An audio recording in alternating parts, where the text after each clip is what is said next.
Hebu fikiria mambo makubwa kama haya ambayo Mungu anatenda. Jamani, utukufu anapewa Mungu aliye hai.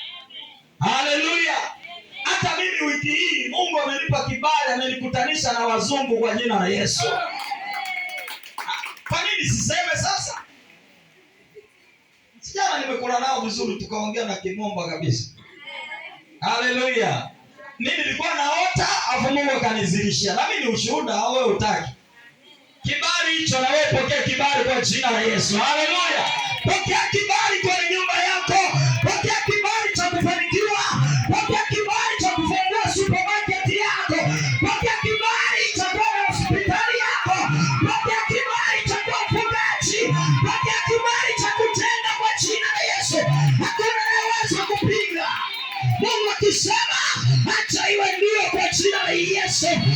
Nimeona Bwana amesema tunaenda kimataifa. Hatutakuwa kama tulivyo. Acha watu washangae. Niko ngome na tembea si ya kawaida.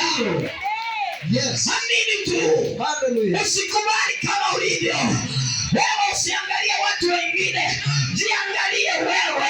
Unaenda wapi? Unatoka wapi? Unaelekea wapi? Mwambie Yesu sikubali. Kama umetenda kwa huyu, ukatenda na kwangu karoho. Niko nguvu ya ajabu naona kibali.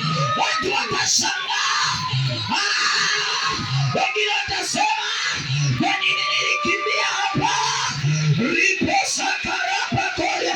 Niko nguvu ya ajabu. Yes. Jana Mungu akanizidishia. Nipo kwa wale watu. Nipo shika zile bendera za mataifa mbalimbali. Wakasema inawezekana kuingia taifa lolote kwa jina la Yesu. Tukaingia kwa neema ya Bwana aliye hai. Ni nguvu ambayo inaishi. Ni nguvu ambayo inafanya kazi. Uamini whatever. Lakini ninachoamini yupo Mungu anayeweza kubadilisha. Aliyemtunza binti yangu ilikuwa afya hapa ni mzima. Acha Bwana akakuongezea uzima. Ripo sakarapa koya.